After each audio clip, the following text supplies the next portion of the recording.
आज सभागृहामध्ये भारतीय क्रिकेट संघाचे अभिनंदन करताना मला अतिशय आनंद होतो आहे आणि अभिमान देखील वाटतोय।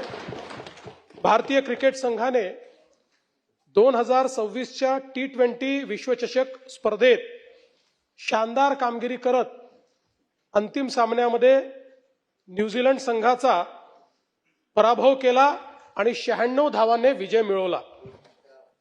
या विजयासह भारताने तिसऱ्यांदा T20 विश्वचषक जिंकला। 3 वेळा T20 विश्वचषक जिंकणारा पहिला देश हा आपला भारत झालेला आहे।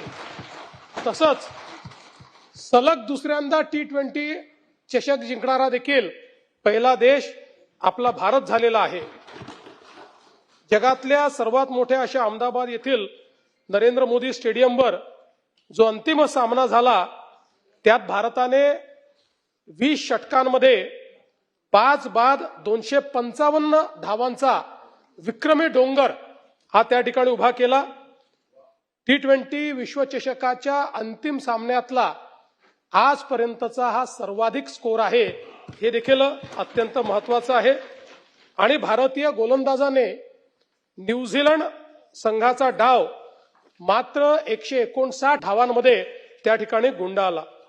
विशेषतः आमच्या फलंदाजांनी अतिशय उत्कृष्ट कामगिरी केली। संजू सॅमसन ज्यांनी गेले 3ही सामने भारताला विजयाकडे नेलं, त्यांनी 46 चेंडूत 89 धावा या ठिकाणी काढून संघाला भक्कम पाया दिला। अभिषेक शर्मा यांनी फास्टेस्ट 50 त्या ठिकाणी करत 21 चेंडूत 52 धावा त्या ठिकाणी काढल्या। ईशांत किशन यांनी 25 चेंडूत 54 धावा या ठिकाणी काढल्या आणि एक अतिशय जलद अशा प्रकारचं अर्धशतक केलं। आणि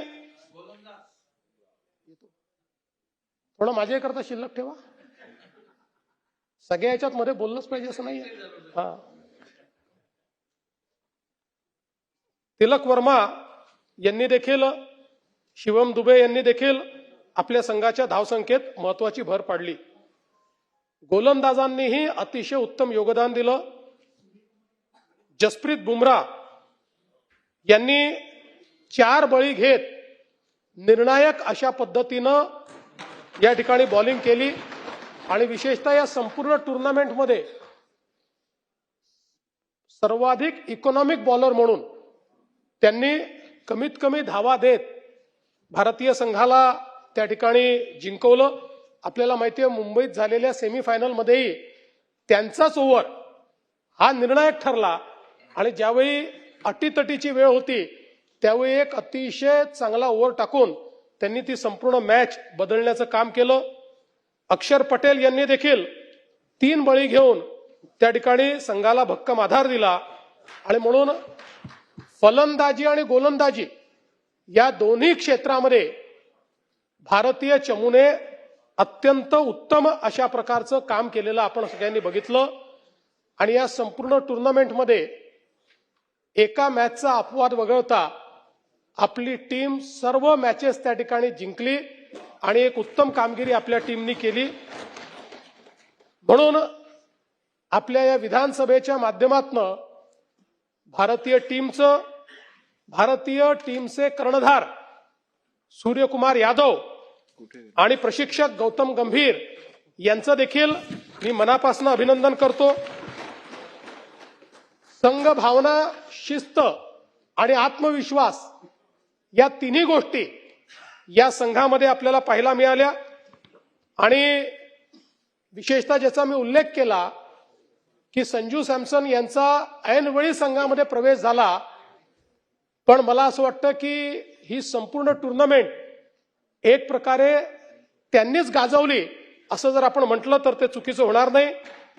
आणि विशेषतः वेस्ट इंडिज आणि इंग्लंड विरुद्ध त्यांची जी काही त्या ठिकाणी बॅटिंग होती ती निर्णायक ठरली आणि काल तर ठरलीच।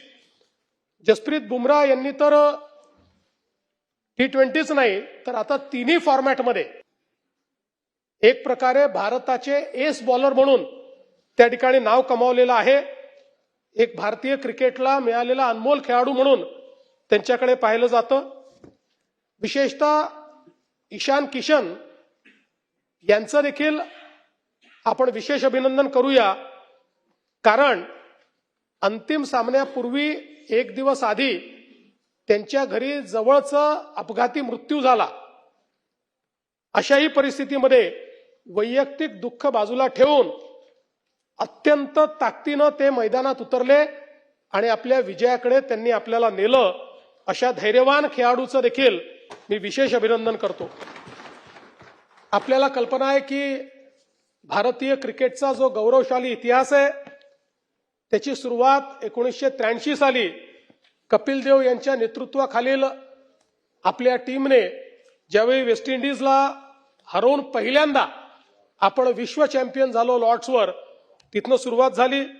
2007 मध्ये महेंद्रसिंग धोनी यांच्या नेतृत्वात पहिल्यांदा T20चे विश्वचषक आपण जिंकलं.